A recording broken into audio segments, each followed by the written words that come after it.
Hey, what is up, you guys? Welcome back to Life by the Slice, where we are taking life one slice at a time. Not sure if my head's off. I hope my head's not cut off. I hope you guys can see me. I hope you guys can see all of me.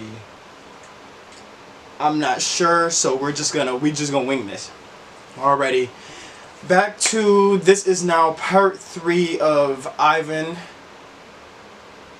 which I title on YouTube. I believe I titled it, I'm looking dead at the computer right now. It is titled Ivan, my time in recovery with. Anyways, let's just get to the video. You guys will see the title, but like I said, these videos are all about celebrating and documenting the life of a remarkable soul that I met. I was fortunate to meet, sadly, so close to the end of his life, because I've only, at the end of the day, me and Ivan were really close, but our friendship, our friendship and our brotherhood's forever, and you guys know that. That's something that lasts forever. Just because he passed away does not mean that he is not still a part of all of us, a part of all of you, anybody who loved him. But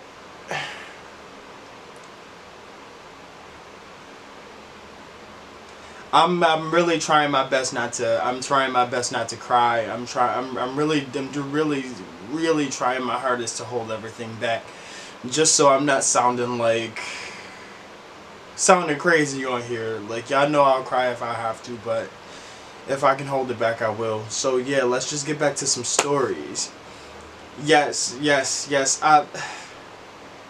I just want to give, like I said before the last video cut out, I want to give Ivan a space to be heard, because he's no longer with us, and he can't really defend himself, so he can't defend himself. And as long as I'm alive, I'm always going to defend his name, and I'm always going to stay close to him. I'm always going to be loyal to him. I'm always going to help out. I'm always going to be there, no matter what, and you know that, and I love you. But like I said, I just want to give him a space, and I want his story to be heard. I don't want to just document his struggle with addiction, but that was a part of his life, and sadly is what claimed his life. So, but like I said, we're definitely going to make this the most positive, and a place where he can be heard.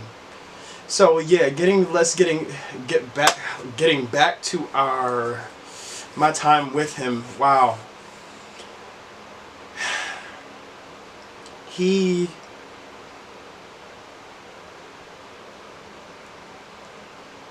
Just to start everything off, the Ivan I remember, and the Ivan that I spent time with was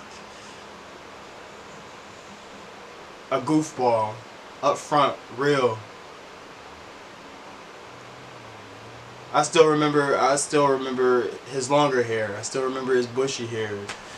This man, in a lot of the duration of our time in Terrace House, the rehab facility we both were in, this man, I kid you not, sported 2 afro. This man sported 2 afro puffs, and I'm not gonna lie, I was one of the people who kind of, I did give him the idea, because I solely remember him asking me personally. He was like, "Yo, Brody, what, like, should I keep these?" And y'all, anybody who knows Ivan just knows his demeanor, just knows his style. And, "Brody, should I keep these? Should I keep these?" And I'm like, "Yo, I'm dying. I'm hysterical at the moment." But I'm like, yeah, only an OG like you can pull some shit like that off. Man. But getting into it, and where this man begun to change is this man came into rehab pretty rough around the edges. Ivan at the time wasn't trying to hear shit. He wasn't trying to hear nobody, though he knew he needed help, and he knew he was in the right place for it. he's still, Ivan lived his life by his terms. And everybody knows that. Everybody knows that. Anybody who knew him knew that. This man, like I said, it was a rough start for him. Because his personality came across, I think, a little too strong to people. The counselors, the TAs, shit, half the patients. There's been many times where I had to just calm him down and be like, yo, bro, you need to chill. You need to chill the fuck out. To be honest, I was one of the few people who... I don't feel like he wanted to intimidate anybody, but I really do feel like he intimidated a lot of people. And at the end of the day, anybody watching who spent time with us, half y'all knew. Y'all knew. And people who know him, and people who, his family, his friends, all of you guys tuning in and watching, you guys knew who he was. But this man was a leader. And I don't think Ivan understood that. Ivan had magic. Ivan had something a lot of men out here don't. A lot of people don't. And I feel like that's why God...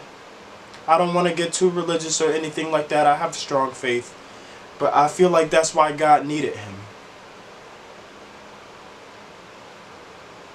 In fact, I know that's why God needed him. But going on, moving forward. There were in rehab, we had these things called peer leads, and peer leads were groups that were led by all of the patients rather than any counselors leading us or anything like that. So if anything, during our peer leads, we all connected more because it was just all of us as humans, but as addicts, sharing all of our stories and all of our struggles together. And at first, like I said, Ivan started off a little rough around the edges, but this man started to lead peer leads. And from where he was coming from and a hardcore life that he lived, that was significant. This man came in and just turned Terrace House upside down. But once he started to see the power and the magic that he had, and started putting the amazing energy that he had into positive directions and positive avenues and areas and directions, that man became everything I knew he would be. I knew he was. I knew he already had. And I used to tell Ivan, and he used to, I'm not gonna lie, I remember a night specifically, and this was one of the first night or two that he even got there. And and before he got there, I'm sorry, rehab was, I met some awesome people. You know I love y'all. Anybody out there who's watching this from rehab, if you know how close we are, you know the deal. You know I love you. But I just lost train of thought.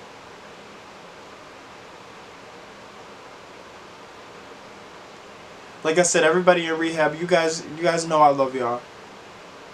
But you guys also knew how much and how up under Ivan I was. And even in rehab, you guys it was plain to see that you guys knew that we both loved each other dearly. Dearly. And it was real. Still is. He's still with us. Still with me. But going on, just stories about him. Like I said, he started leading peer leads. He started leading the community in rehab, and that was significant in itself, because for that man to wear his heart on his sleeve to a lot of people he didn't even know at the time, said something about what who he wanted to be.